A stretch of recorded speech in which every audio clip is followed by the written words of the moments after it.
directement dans les commentaires tout à l'heure, ok? Ok, je vous remercie, monsieur. Alors, honorable Yayoro, est-ce que vous entendez, honorable? Oui, je vous entends très bien. Voilà ce que nous allons faire puisque nous avons un problème de réseau. Hein. Nous allons aller rapidement à l'essentiel. Hein, et puis, certainement, vous lui direz peut-être dans 15-20 petites minutes. Alors, je le disais tout à l'heure, hein, M. Amadou Rémy est donc dans les mains donc, des FSI aujourd'hui. Hein. Alors, en tant que député de l'Assemblée nationale, hein, quel est certainement un peu, vous, votre commentaire par rapport à l'arrestation de M. Amadou Rémy? Ben, comme je le disais, je voudrais donc d'abord saluer l'ensemble de vos auditeurs. Et comme je le disais tantôt, il faut d'abord féliciter le gouvernement ivoirien avec à sa tête le président Alassane Ouattara et aussi dire bravo aux forces républicaines de Côte d'Ivoire, à la gendarmerie nationale et à tous les soldats qui, au péril de leur vie, ont permis aux Ivoiriens d'être rassurés aujourd'hui. Pour nous, le premier commentaire, c'est que le gouvernement, effectivement, est en train de poursuivre le processus de sécurisation et de normalisation de la Côte d'Ivoire. Vous savez qu'à la sortie de cette crise, la question de la sécurité est donc posée avec beaucoup d'acuité. Et nous savons aussi que aujourd'hui, il y a un gros stock donc, de jeunes chômeurs. On ne parle de 4 à 5 millions. Donc, il faut rassurer les investisseurs nationaux et internationaux afin qu'ils puissent venir investir en Côte d'Ivoire, créer des emplois et par la même occasion permettre à notre économie de rebondir. Donc pour nous, c'est une très bonne nouvelle et nous ne pouvons que leur dire merci et félicitations. Voilà, merci beaucoup donc honorable. Hein. Bon, beaucoup d'auditeurs se posent la question, je dis, mais ça a pris quand même un peu du temps. Hein. Est-ce que vous pouvez nous dire dans quelles circonstances aujourd'hui, hein, M. Ourémy a été arrêté? Est-ce que vous avez suffisamment d'informations aujourd'hui? Non, vous savez que c'est beaucoup trop tôt, nous attendons de voir. Ben, déjà, il faut donc manifester sa joie et dire merci à tous ceux qui, au péril de leur vie, se sont engagés. Mais surtout aussi dire merci au président et au gouvernement qui ont pris donc la décision après que le gouvernement lui ait donné un temps pour se retirer. Je crois que ce temps finissait depuis mars. Donc aujourd'hui, le gouvernement a pris ses responsabilités. Certains n'y croyaient pas. Mais je crois qu'aujourd'hui, c'est chose faite. Nous ne pouvons que leur dire merci, félicitations, et rassurer ainsi l'ensemble des Ivoiriens, l'ensemble des habitants de la Côte d'Ivoire et tous ceux qui aiment ce pays, pour leur dire que la normalisation est en cours et que désormais force sera à la loi. Voilà, force sera donc à la loi. Alors, nous allons aller très rapidement, M. Karamoko Yayoro. Est-ce que vous êtes toujours, vous demeurez toujours le président de la jeunesse du RDR? Oui, je suis toujours le président de l'RFI. Oui, mais justement, nous nous posons la question. Hein, il y a trop de cumul de fonctions au niveau donc à Abidjan, hein, député, maire, voilà, maire des maires. Non, voilà. Oui. Allô? Je suis juste député et puis ça c'est un mandat électif au niveau national et au niveau de mon parti, je suis président des jeunes. Bon, voilà, mais je vous posais la question, puisque l'on sait qu'il y a certains qui sont encore députés, ils sont maires, ils sont présidents du conseil général, bon, tout ça, il y a trop de cumul, donc de fonctions ministres. Ce n'est pas des nominations, vous savez, quand on va à une élection, c'est un pas vers l'inconnu. Quand quelqu'un prend le risque d'aller à les élections, il n'est pas sûr qu'il gagne. Donc, je ne sais pas, mais si c'est plusieurs postes, ou si on nomme par exemple quelqu'un à plusieurs postes, là, on peut parler de cumul. Mais quelqu'un qui va à la conquête d'un poste électif, il fait un sauveur l'inconnu. Hein. Donc, pour moi, ce sera donc toujours les populations qui vont choisir. Et puis, bon, ce n'est pas seulement en Côte d'Ivoire que cela se voit, c'est dans le monde entier. Mais pour une question d'efficacité, est-ce que vous ne pensez pas que ça fait quand même un peu trop, hein? Député, maire, président du conseil quand vous êtes député et que vous êtes ministre, vous ne siégez pas. C'est ça. Il y a donc la suppléance. C'est donc le suppléant qui siège. Parce que, évidemment, quand vous êtes ministre, vous êtes dans le gouvernement et c'est donc l'exécutif. Vous ne pouvez pas être en même temps aussi être au niveau de l'Assemblée qui est le pouvoir législatif. Donc, c'est votre suppléant qui siège. Donc, c'est véritablement incompatible. Et il faudrait que les gens se rassurent pour dire qu'en Côte d'Ivoire, la démocratisation est en marche et qu'il n'y a pas de ministre qui siège au gouvernement et en même temps qui siège au Parlement. Non. C'est son suppléant qui siège. D'accord. Et la même chose quand, par exemple, vous êtes ministre et que vous êtes président du conseil régional, vous ne siégez pas aussi. C'est donc on descend dans la hiérarchie et c'est un de vos vice-présidents ou bien un des conseillers donc régionaux qui devient donc le président du conseil régional. Je comprends parfaitement. Alors, vous avez parfaitement compris. Nous sommes allés très rapidement. Puisque nous avons un problème de réseau, prochainement, nous allons vous avoir pour parler un peu donc de l'Assemblée nationale. Hein. Mais généralement, avant de vous poser la toute première question, hein, quel est le rôle pratiquement un peu donc du député de l'Assemblée nationale dans la Nouvelle Côte d'Ivoire? Est-ce que c'est un député béni oui, ou bien le député doit jouer son rôle, c'est-à-dire représenter la Côte d'Ivoire? Ben, le député actuel, le président de l'Assemblée nationale, a dit, nous aussi nous avons cette conviction et nous avons pris cet engagement en direction du peuple de Côte d'Ivoire. Nous ne voulons pas être, nous ne sommes pas une Assemblée nationale béni-oui, parce que nous exerçons notre pouvoir de contrôle. À preuve, notre commission, la commission recherche et technologie et l'environnement, est donc allée visiter la décharge d'Akouedo, a donc adressé un rapport au gouvernement afin que des mesures idoines soient prises. Vous savez, il y a des gens qui vont dans cette décharge, qui vont trier des éléments qui les ramènent en ville, et nous avons estimé que cela n'est pas normal. En plus, il y a des gens qui y vivent tout près, et cela pose un problème de santé. Alors, comment vous nous visitons aussi donc des chantiers. Quand il y a un chantier engagé par le gouvernement, l'Assemblée nationale se donne donc le droit d'aller visiter ce chantier pour voir son exécution, pour voir si les délais donc sont respectés, et ainsi de suite. Donc nous voulons être une Assemblée nationale moderne, mais il va sans dire que bon, nous le faisons et nous faisons tout, mais tout en tenant compte du contexte. Il y a donc un contexte de sortie de crise, et nous ne faisons pas dans une opposition systématique, mais nous faisons tout pour que le gouvernement sache que le peuple désormais est regardant et qu'il ne peut plus laisser les choses se faire comme ça. Alors, comment vous expliquez que M. Alassane Ouattara a fait dissoudre le gouvernement, hein, parce que des députés ont osé certainement s'opposer ou bien poser des questions par rapport à la loi sur la femme actuellement en Côte d'Ivoire? Comment vous expliquez un peu cela alors? Pour nous n'avons pas à nous poser des questions sur la question du pouvoir exécutif. Nous faisons notre travail. Si chaque jour on doit dissoudre un gouvernement, non, pour nous, je pense que ce n'est certainement pas cela. Je pense que c'était un pro au niveau donc, de l'Alliance, du RHDP, et donc le gouvernement a été dissous. Mais l'Assemblée nationale a continué de travailler et nous n'avons pas reculé parce que le gouvernement a pris telle ou telle position. Nous avons continué donc d'avoir nos positions telles qu'elles étaient et c'est ainsi que les choses se sont passées. Mais en tant que député dissoudre un gouvernement parce que des députés auraient émis des réserves, comment vous commentez cela? Est-ce que vous trouvez que c'est un peu, est-ce qu'on peut dire la démocratie en marche? Mais nous n'avons pas, vous savez, la démocratie, c'est laisser la liberté à chacun des citoyens, à chacune des parties donc, du pouvoir de s'exprimer. Donc pour nous, nous nous exprimons.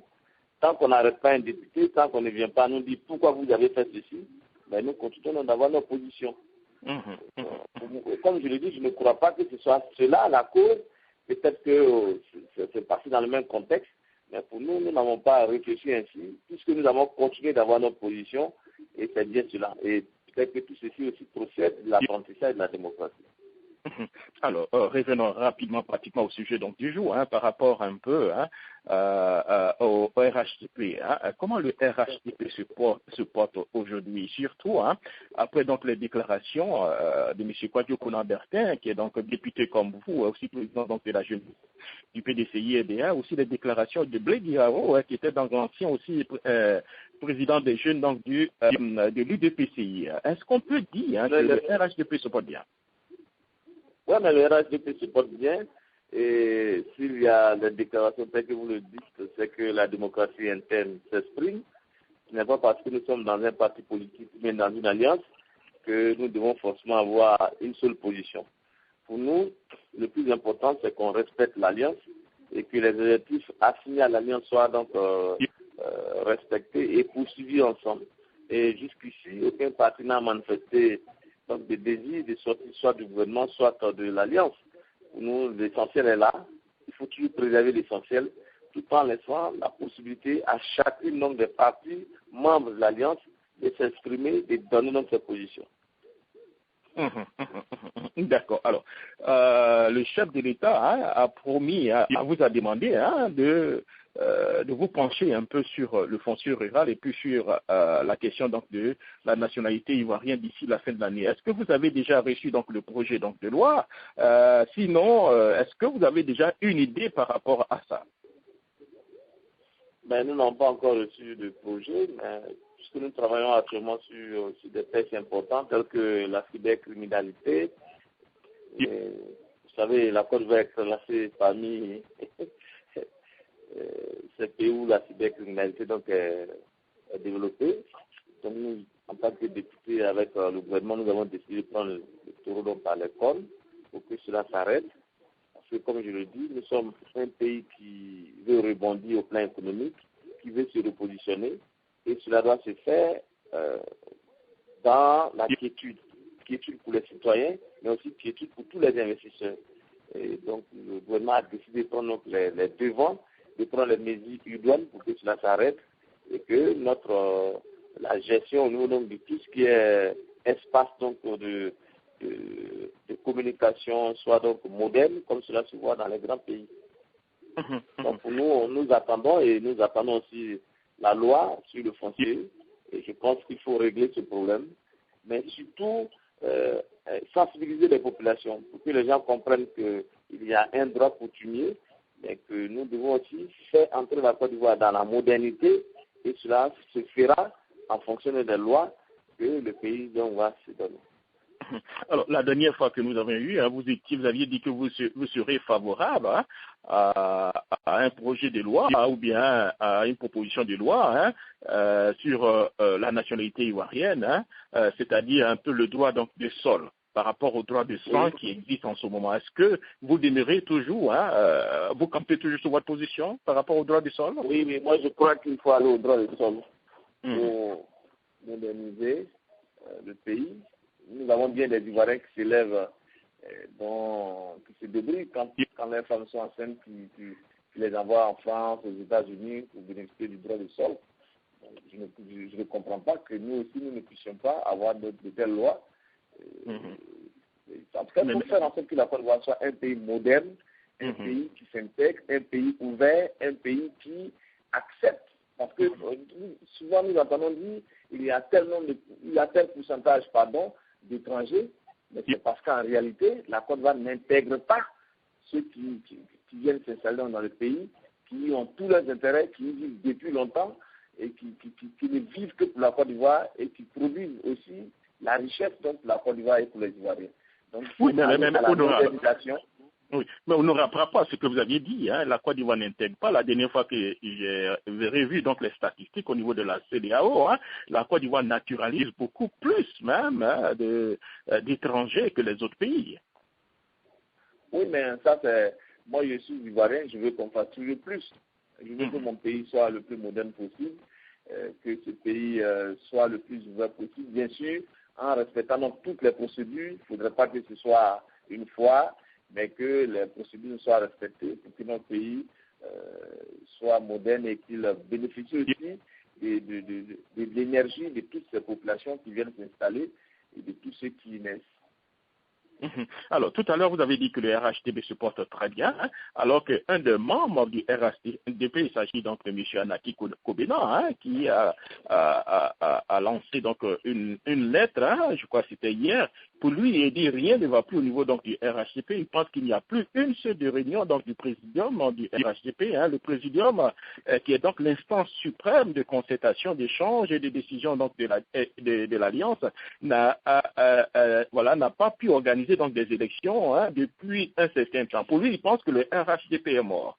Est-ce qu'on ne peut pas dire que le RHDP aujourd'hui se limite seulement à M. Alassane Dramane Ouattara et M. Henri Konan Bédié? Mais je ne crois pas. Jusqu'aux dernières élections, il y a eu donc des négociations qui ont été menées. Et vous savez qu'il y a eu des listes RHDP au niveau des régions, des listes RHDP au niveau des communes. Et ces négociations ont bel et bien ont donc été menées au niveau donc, du RHDP, elles ont abouti. Bon, maintenant que le président Anaki écrive une lettre, je pense qu'il aurait pu donc l'écrire de façon un peu plus discrète à ses homologues du RDR, du PDCI, de l'UDPCI, et souhaiter qu'ils puissent se retrouver. Donc, si ça ne va pas, je crois que nous, en tant que militants de base, c'est bien à eux qu'on doit poser la question. Mais si lui, il le dit, est-ce que ce serait le militant de Gagnoua ou bien de Tengrela qui doit faire vivre le RHDP au sommet? Alors, nous allons aller rapidement prendre 2 ou 3 questions, et puis certainement vous libérer avant que nous traitions donc le réseau. Alors, nous allons du côté de l'État du Maryland à M. Jean-Basile Ngueta, qui est donc proche donc, du RHDP, précisément du RDR. Alors, M. Ngueta, vous avez l'honorable Yayoro en ligne. Allez-y pour votre question. Oui, allô, Jacques, vous m'entendez? Oui, parfaitement. Oui, allô? Oui, très bien. Oui, allô, honorable? Allô? Oui, bonsoir. Ma question est la suivante. Je vais revenir encore sur cet aspect en ce qui concerne le RHDP.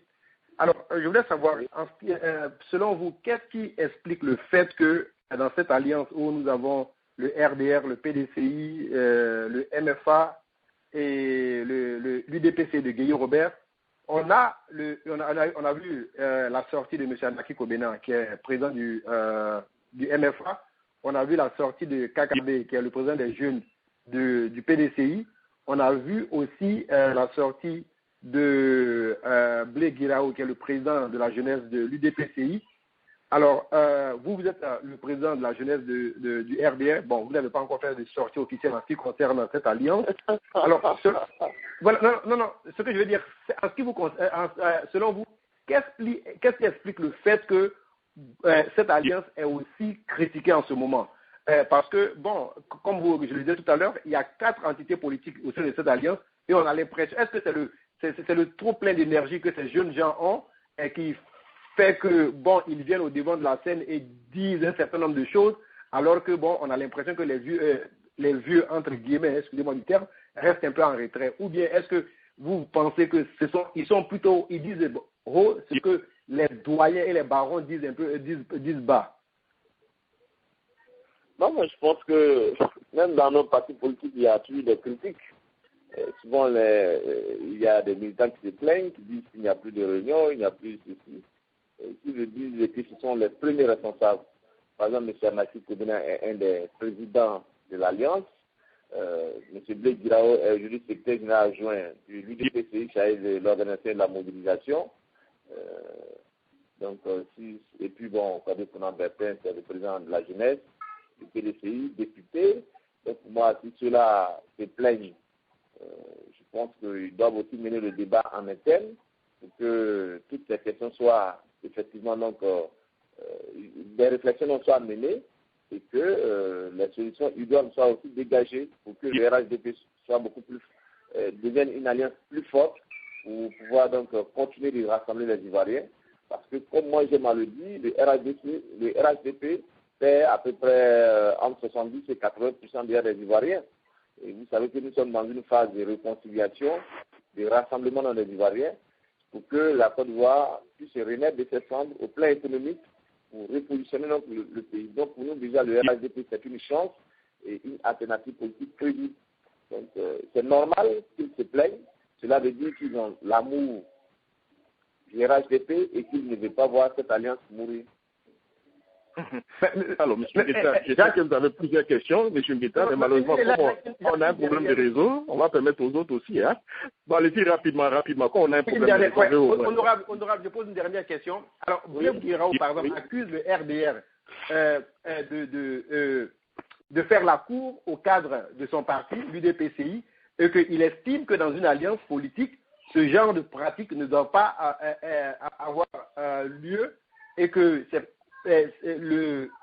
façon de faire contribue à fragiliser les autres partis au sein de l'Alliance. Qu'est-ce que vous dites de cela? Mais il allait plus loin. Moi, je crois que ce sont des déclarations qui, chaque fois, ce sont nos alliés qui se plaignent du RDR, alors que moi aussi j'ai vu, je savais que je suis quand même le président des jeunes du RDR. En son temps, un des membres de mon bureau national a rejoint le bureau national donc de la jeunesse de l'UDPCI, mais je m'en suis pas plaint. Je m'en suis pas plaint. Ce sont des choix, ce sont des citoyens qui sont libres d'adhérer aux partis politiques pour une ou une autre raison. Donc pour moi, ce sont des affirmations qui ne sont pas vraies. Et il faudrait que dans l'Alliance aussi, on apprenne à gérer les émotions pour qu'on ne soit pas toujours sur la place publique en train de bavarder. C'est une tendance, si ce n'est pas au moment des élections, c'est donc juste après les élections ou bien après. Je pense que tout cela, nous devons apprendre à gérer tout cela en interne et montrer un peu plus de maturité face à l'opinion nationale et internationale.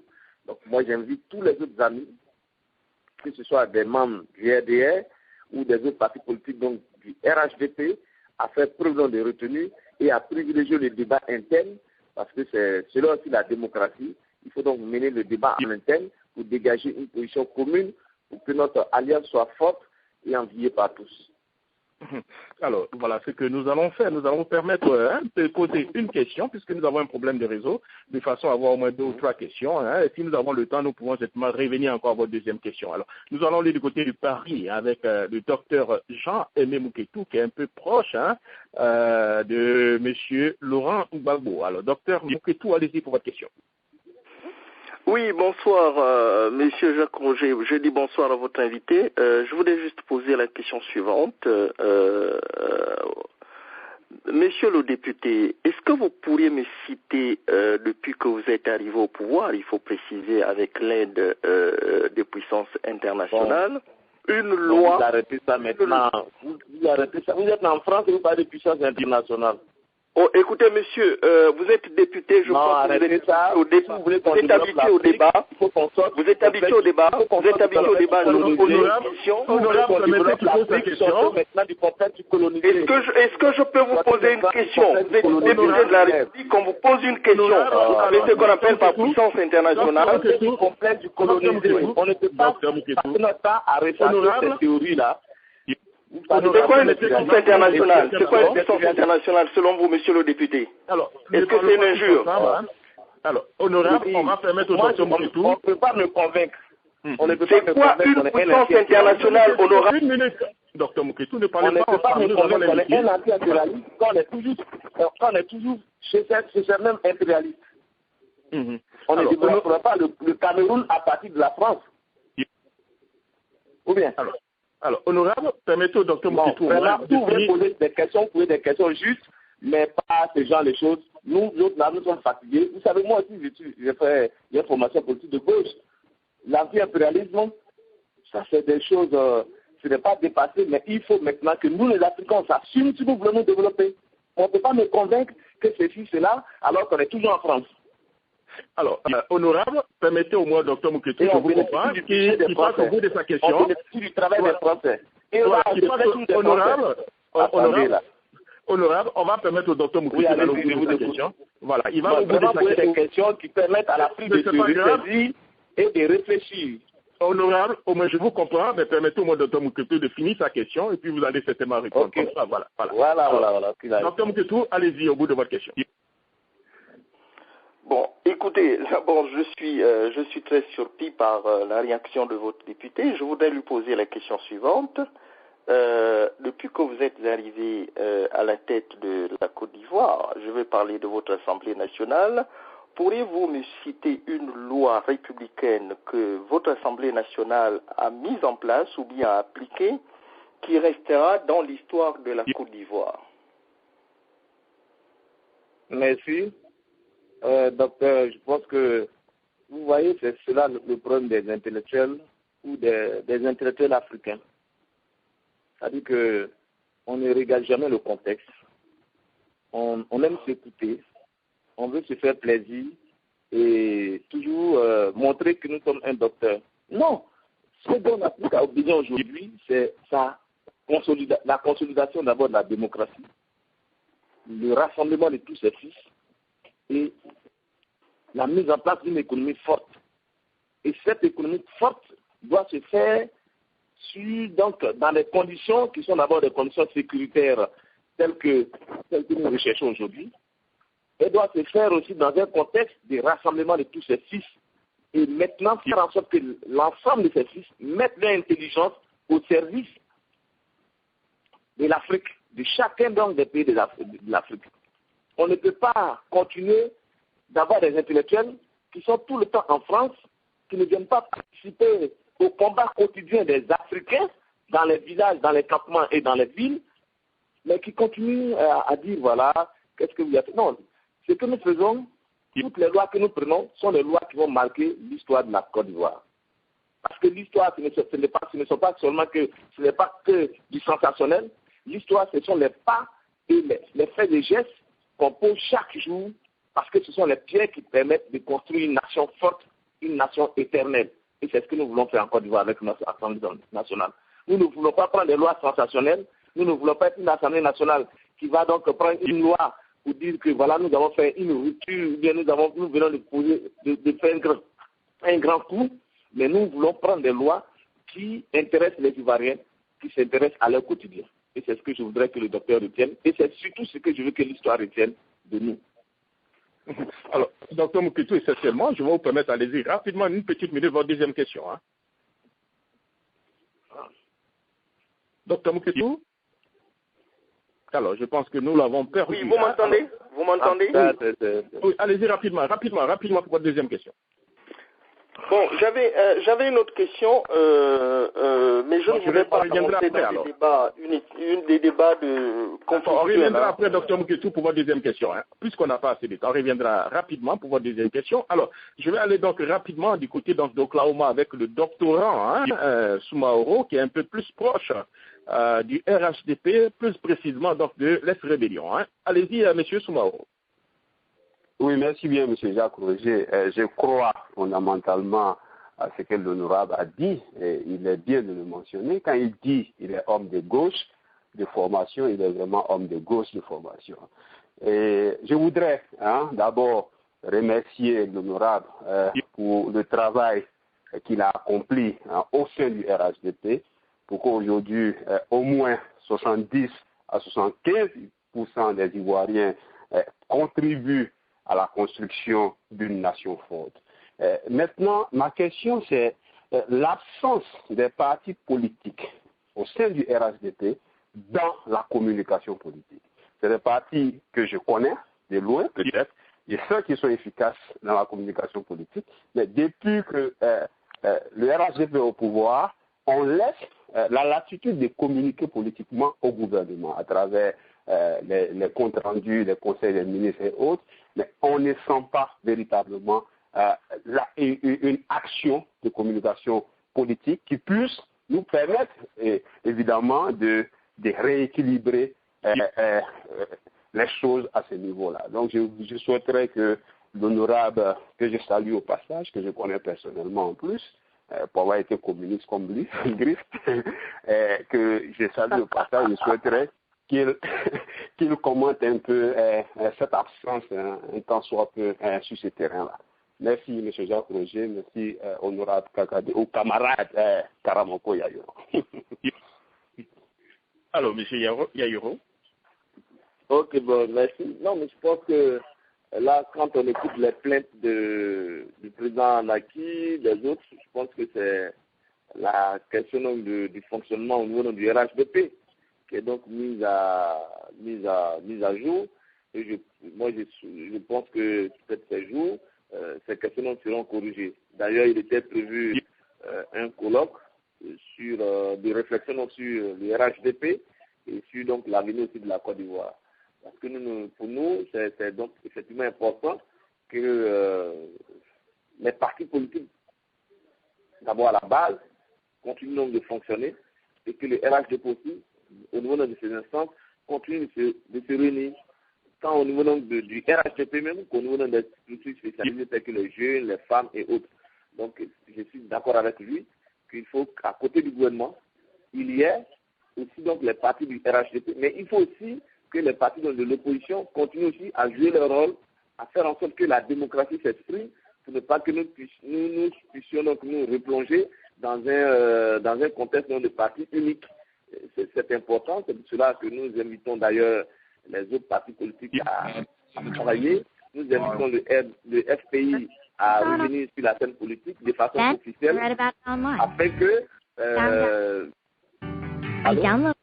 oui, allez-y, je crois que allez-y. Okay. Afin que la démocratie soit une réalité dans notre pays. And together, we made a difference. Alors, merci, je crois que voilà. Alors, nous allons aller donc rapidement du côté donc de prendre une question du côté donc de M. Laurent Adjeyi, qui est donc écrivain et qui est beaucoup plus proche donc de l'MP, voilà, MMP c'est ça, voilà. Alors, M. Laurent Adjeyi, LMP, voilà. Allez-y pour votre question. Merci Jacques. Alors, bonsoir, monsieur le député, monsieur Ayero. Je vais faire d'une pierre deux coups. Monsieur Adjeyi. Voilà, je vais faire d'une pierre deux coups. Premièrement, depuis votre arrivée au pouvoir, le FPI n'a jamais organisé un meeting ou une réunion sans qu'il n'y ait de troubles causés par la jeunesse du RDR. Est-ce cela démocratique? Deuxièmement, tout récemment, la première dame, Simone Gbagbo, était à la Pisam pour des soins et elle a été ramenée précipitamment au dîner sous anesthésie, en blouse d'hôpital. Et M. Nielema nous dit que c'est elle-même qui a choisi d'aller à Odiéné. Je me demande bien pourquoi elle n'a pas choisi d'aller à Bonois. Alors, est-ce que vous pouvez commenter dessus? Merci. Je voudrais vous rassurer pour dire que vous pouvez fouiller partout. La jeunesse du RDR n'a jamais appelé à une contre-manifestation quand le FPI organise une activité. Parce que nous-mêmes, nous avons déploré cela. Nous avons été victimes de la non-volonté affichée des jeunes patriotes, des jeunes donc militants du FPI et même des militants du FPI, quand nous voulions en son temps manifester. Et moi, j'ai toujours dit que mieux vaut consolider la démocratie, parce que quand il y a la démocratie, que vous soyez au pouvoir ou dans l'opposition, vous êtes un homme politique qui se sent à l'aise. Et vous le savez, notre philosophie, c'est que quand on est au pouvoir, il faut parler et agir, se comporter comme si demain, vous ne serez plus au pouvoir. Et quand on est aussi dans l'opposition, il faut aussi se comporter et parler comme si demain, vous allez donc exercer le pouvoir. Donc pour nous, on n'a jamais empêché. Mais il s'est trouvé que c'est le contexte. Le FPI n'a pas toujours su avoir l'approche qu'il faut. Quand on est donc sorti de la crise post-électorale, ils ont donc voulu commencer les manifestations. Et une partie de la population a estimé que le FPI doit demander pardon pour les fautes commises, comme l'ont fait toutes les autres parties des Ivoiriens. Ils ont donc refusé en disant qu'ils ne se reprochaient rien. Et donc chaque fois qu'ils ont voulu manifester, les gens se sont plaints pour dire qu'il faut d'abord qu'ils demandent pardon pour les fautes commises. Donc ce n'est pas le FPI. Ce n'est pas, si le FPI a des problèmes, ce n'est pas avec le RDR. Nous n'avons jamais appelé à une contre-manifestation par rapport aux activités du FPI. Ça, vous pouvez le vérifier partout. Bon, maintenant, pour ce qui est donc de Mme Simone Gbagbo, moi j'avoue que c'est une question qui se passe au niveau de notre gouvernement. Le RDR n'est pas partie prenante, l'Assemblée nationale non plus. Donc il faut demander à M. Nielema ce qui s'est passé. Et puis je ne sais pas, moi je n'ai pas vu Mme Simone Gbagbo lorsqu'elle s'est déplacée. Je ne sais pas si vous aussi vous l'avez vue habillée lorsqu'elle repartait au dîner. Donc je ne sais pas si vous l'avez vu vous.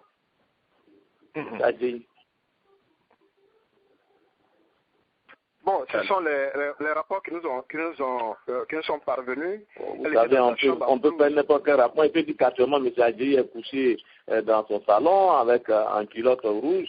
Donc là, je mets ça dans la presse. Non. D'accord. Alors, M. Adjeyi, on va aller très rapidement. Voilà, on va aller du côté de la société civile.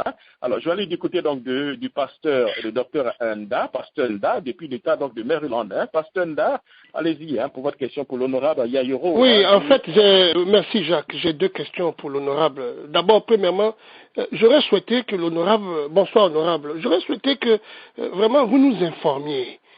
Monsieur Laurent Adjeyi a posé une question. Ça aurait été bien que vous puissiez nous donner la version exacte Au moins, les gens sont rassurés. Comme ça nous fait du bien. Laquelle? Si monsieur Adjayi a posé une question qui est erronée ou qui ne correspond pas à la réalité, c'est à vous de nous informer. Nous lisons les journaux. Non, mais ce sont les journaux qui sont là-bas au pays. Moi, je ne suis pas du gouvernement, donc je ne gère pas ça. C'est ce que j'ai dit. Mais vous êtes un responsable, vous êtes un député. Oui, vous êtes un député et c'est important pour nous. Quand le député s'intéresse à ces choses, quand il y a un problème, mais il n'y a pas de problème, le député ne peut pas aller voir comment chaque jour le gouvernement se réunit. Oui, en fait, je comprends, monsieur, je comprends très bien, monsieur Yao. Vous êtes un député. Pour nous pensons qu'en tant que député, vous pouvez nous informer. Parce que nous avons besoin d'être informés sur ce qui se passe, sur des choses extrêmement importantes dans notre pays. Et nous sommes contents de vous avoir au téléphone. Et si vous êtes là, nous sommes contents. Je ne suis pas plus informé que vous, puisque moi, je ne gère pas ça au quotidien. Et même quand si vous demandez un autre membre du gouvernement, mais il n'en saura pas plus, puisque lui, ce n'est pas son département. C'est comme si vous êtes pasteur, vous êtes dans votre église, ce n'est pas parce que vous êtes pasteur que vous savez tout ce qui se passe dans toutes les églises de votre contrée. Hein.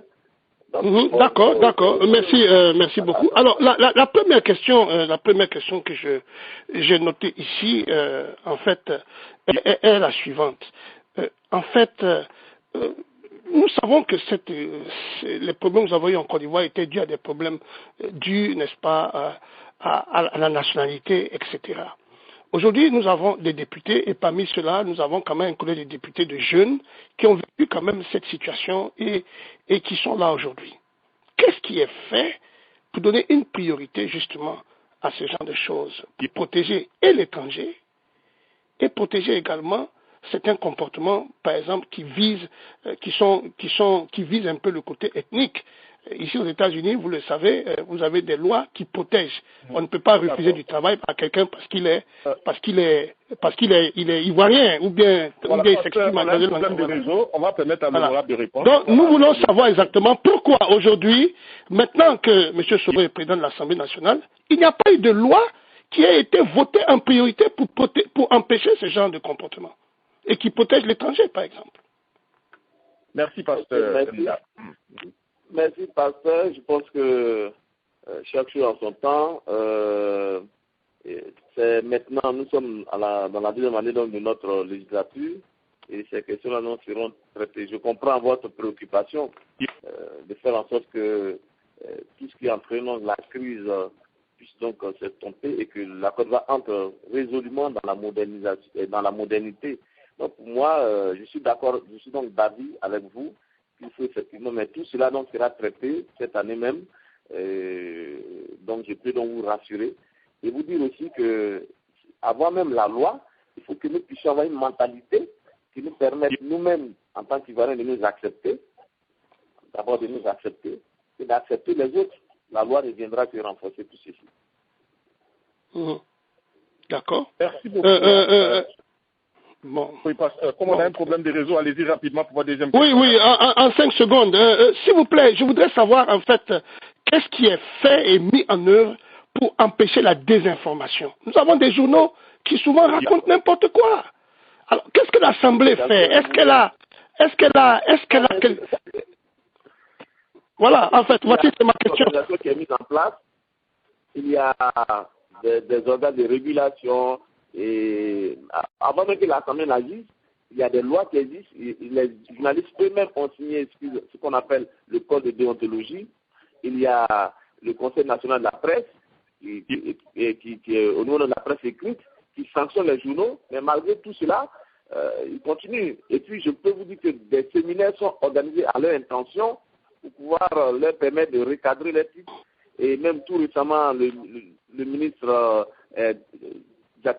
le docteur Diakité Koti avait envoyé donc des directeurs de publication en formation à Lille, dans une école de journalisme. Donc, je pense que tous les efforts sont menés au niveau du gouvernement pour que les journalistes comprennent que lorsqu'on a un journal, ce n'est pas pour régler des comptes, ce n'est pas pour faire plaisir à X ou Y, mais c'est pour véritablement rendre compte de tout ce qui se passe. Bon, mais tout ceci aussi, c'est la jeunesse de notre démocratie, c'est la jeunesse de notre presse, mais c'est aussi ce côté donc sensationnel qu'on recherche tout le temps dans nos pays pour pouvoir vendre et pour pouvoir faire plaisir à ceux qui sont, n'est-ce pas, les financiers ces presses. D'accord, alors, merci. On va aller rapidement du côté donc du pasteur Aka, et puis permettre à le docteur Muketu de poser sa deuxième question, et nous allons permettre à l'honorable de nous donner son mot de fin. Alors, pasteur Aka, depuis l'État donc de Maryland, allez-y pour votre question. Oui, merci, Monsieur Jacques. Bonsoir à l'honorable. Bonsoir, pasteur. On va accepter l'invitation.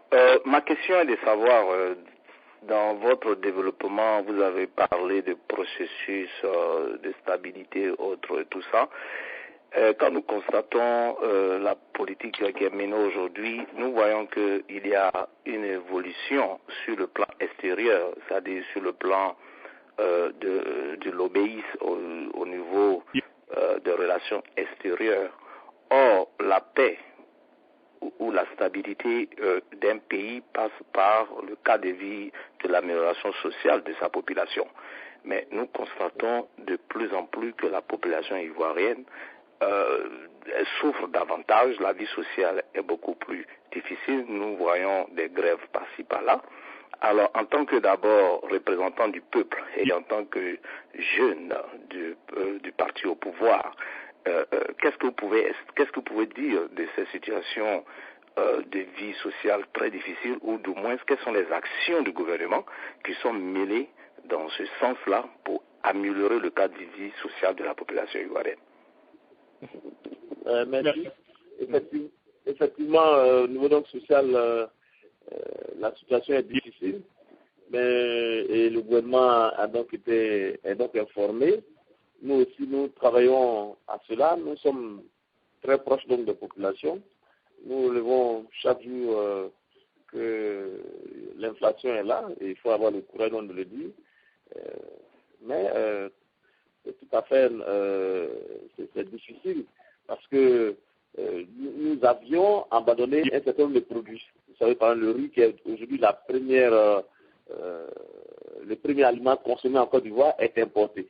Alors que nous avons des bas-fonds. Donc le gouvernement a entrepris donc une politique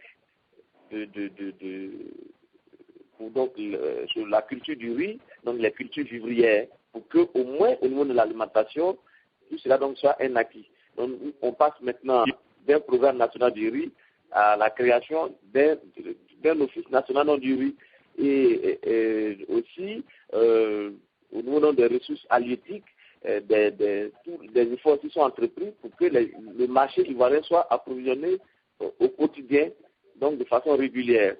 Bon. Au niveau des hydrocarbures, c'est la même chose. Il y a eu donc un abattement déjà 2 fois parce que nous étions à 792 francs CFA pour le litre du super. Nous étions passés à 782, aujourd'hui nous sommes à 754 francs. Bon, donc, des efforts sont faits, mais ce n'est pas encore suffisant. Donc, c'est au pays donc de se remettre au travail. À tous les niveaux, les paysans doivent donc se remettre au travail. Et il faut donc revaloriser le travail des paysans, les encourager en leur donnant le prix qu'il faut. Donc, effectivement, la situation sociale est difficile et nous continuons le travail. C'est pour cela que nous disons qu'il faut aller à la réconciliation, il faut aller à l'apaisement, il faut aller au dialogue, il faut se parler, il faut sortir des ressentiments, il faut abandonner les positions qu'on estime justes et imparables et se dire que moi, j'ai fauté, il faut que j'abandonne un peu donc, du mien et que j'aille vers l'autre qui lui aussi doit faire un pas vers moi. Je pense que c'est ce que chacun des Ivoiriens doit faire, chacune des Ivoiriens doit faire pour le bien de nos populations qui souffrent et qui ont besoin d'un mieux-être. Donc je suis d'accord avec vous, pasteur, il faut que chacun des Ivoiriens travaille. Vous qui êtes au niveau de la diaspora, je sais que vous êtes très écoutés par nos parents ici dans les villes et dans les villages. Il faut donc leur dire qu'il faut qu'on aille à la réconciliation, que c'est en ayant un climat social, un climat politique apaisé que nous aurons le développement. Tant qu'il y aura des conflits, on ne pourra pas aller au champ, on ne pourra pas aller au travail. Donc c'est cela qui procède de la renaissance de notre pays. Au niveau aussi des grèves, c'est normal. C'est normal parce que pendant des années, des promesses ont été faites. Les gens veulent maintenant, avec la normalisation qui est en cours, voir donc se réaliser toutes les promesses qui ont été faites. Mais il faut aussi que chacun des Ivoiriens comprenne que nous sommes dans un contexte économique difficile de redécollage et qu'on ne peut pas tout de suite procéder au partage des dividendes. Voilà. Merci beaucoup. À la toute dernière question et puis votre mot de fin. Docteur Moketo, allez-y, pour votre deuxième question, rapidement. Oui, rapidement, en 30 secondes. Je voudrais demander à Honorable, il y a eu plusieurs crimes contre l'humanité dans votre pays. Est-ce qu'il y a une décision qui a été prise par votre Assemblée nationale pour endiguer ce que je peux qualifier de fléau? Un petit mot sur la réconciliation dans votre pays. Merci. Un fléau, bon, enfin, je ne sais pas. Bon, nous, au niveau de l'Assemblée, nous travaillons et nous faisons tout pour que les droits de l'homme soient respectés et préservés. Nous nous battons pour que la Côte d'Ivoire redevienne un pays de droit. Parce que pendant très longtemps, effectivement, il y a eu donc beaucoup de choses qui se sont produites. Au nom du pouvoir, on pouvait venir vous enlever, vous abattre, ou bien on pouvait, selon votre habillement, ou bien votre nom, ou bien cela vous tuer. Bon, nous travaillons pour que chacun des Ivoiriens soit respecté dans ses droits et que tout le monde ait le même droit donc au niveau des Ivoiriens. Donc nous travaillons aussi à cela. Et des lois, vous le savez, il y a eu un exposé du ministre Minima l'année passée devant l'Assemblée nationale. Donc effectivement, nous travaillons à cela. C'est pourquoi d'ailleurs nous avons voté, nous avons permis au président de ratifier sur les accords de Rome afin que la CPI soit présente dans notre pays pour ne plus qu'il y ait de crimes au nom de la politique. Je pense que vous savez cela. L'année passée, ça a été donc une des lois que nous avons votées pour que désormais la CPI puisse venir enquêter à tout moment en Côte d'Ivoire. Mais aussi nous travaillons pour que la justice ivoirienne soit forte parce qu'il ne faut pas toujours compter sur l'extérieur. Il faut une justice indépendante. Donc nous voulons aussi que cette justice-là ait les moyens donc, de faire son travail et que la police, la gendarmerie, l'armée retrouve sa place. L'armée dans les casernes, les policiers en train de faire leur travail et ainsi de suite. Mais surtout que ces policiers puissent aussi avoir la possibilité de faire des enquêtes et ces enquêtes-là doivent aboutir. Et si vous regardez aussi, vous suivez l'actualité en Côte d'Ivoire, vous verrez que le tribunal militaire est aussi au travail. Tous ceux qui commettent, n'est-ce pas, des actes graves sont jugés et condamnés. Donc, je pense que l'état de droit est en place en Côte d'Ivoire. C'est vrai qu'on voudrait que ce soit plus, on voudrait que ce soit la même chose comme en France ou bien aux États-Unis, mais il faut dire que c'est petit à petit et avec l'apport de tous les citoyens ivoiriens que nous allons arriver à cela. Alors, merci beaucoup, honorable. La toute dernière question, puis votre mot de fin. Voilà. Quand on parle de vous, c'est un peu le RDR. Le président Houphouët-Boigny disait qu'il y a deux types de folie. Un riche qui devient pauvre et un pauvre qui devient riche. Alors, aujourd'hui, on vous trouve, quand je dis vous, c'est le RDR, pédant, arrogant et surtout gourmand. Alors, que répondez-vous par rapport à ça? Et puis votre mot de fin, honorable. Le RDR n'est même pas... Nous ne sommes pas encore riches. Il faut venir vérifier vous-même. Je vous invite à venir en Côte d'Ivoire. Vous verrez que les militants du RDR sont toujours là, au siège. Ils sont humbles. Ils sont à l'écoute des populations, au milieu des populations. Donc nous n'avons pas changé fondamentalement. Et ça, je vous invite à venir voir par vous-même. Parce qu'on peut écrire tout ce qu'on veut dans les journaux, bien poster tout ce qu'on veut sur les réseaux sociaux. Mais la réalité est là, les militants du RDR n'ont pas changé, les responsables du RDR n'ont pas changé, parce que nous pensons que la répartition des richesses ne doit pas se faire quand on n'a pas travaillé. On doit avoir quelque chose quand on a travaillé. Donc c'est la différence avec le régime passé. Pour nous, on n'a pas changé et on n'est pas devenu gourmand non plus. Vous allez prendre tous les cadres, vous verrez que les DG, les PCA et autres là ne sont pas en majorité RDR. Non, ils ne sont pas en majorité RDR. Au contraire, les militants du RDR se plaignent qu'ils ne sont pas encore positionnés. Bien qu'ils aient les qualifications pour, bien qu'ils aient le profil pour, mais ils ne sont pas au poste qu'il faut comme les autres l'ont fait bien avant l'avènement du régime du président Alassane Ouattara et du RHDP.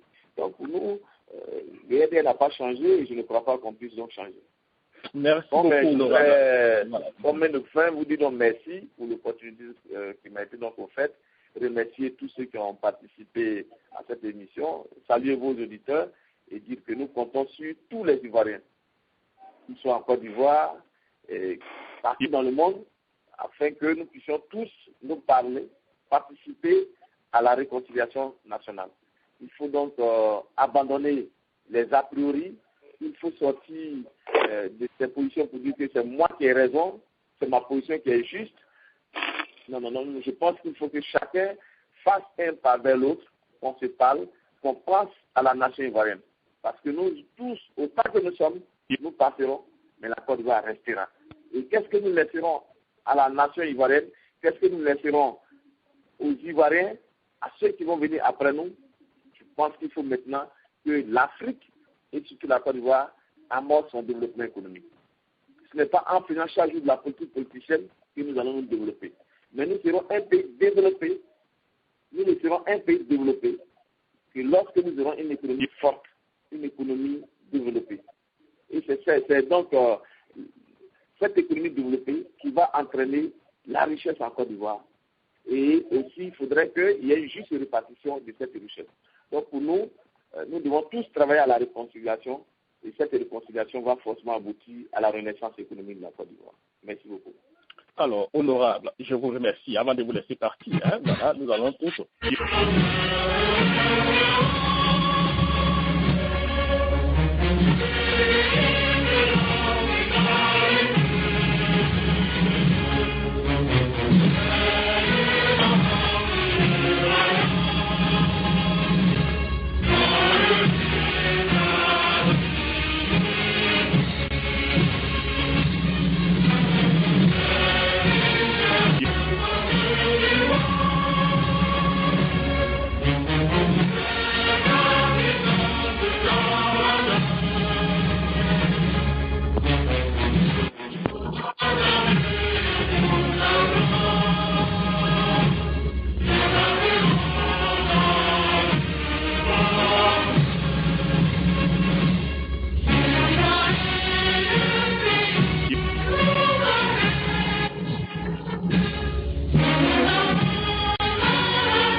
Alors, merci, honorable, voilà. Merci beaucoup, merci Poulim, et merci beaucoup. Voilà, portez-vous bien, au revoir. Merci et à la prochaine.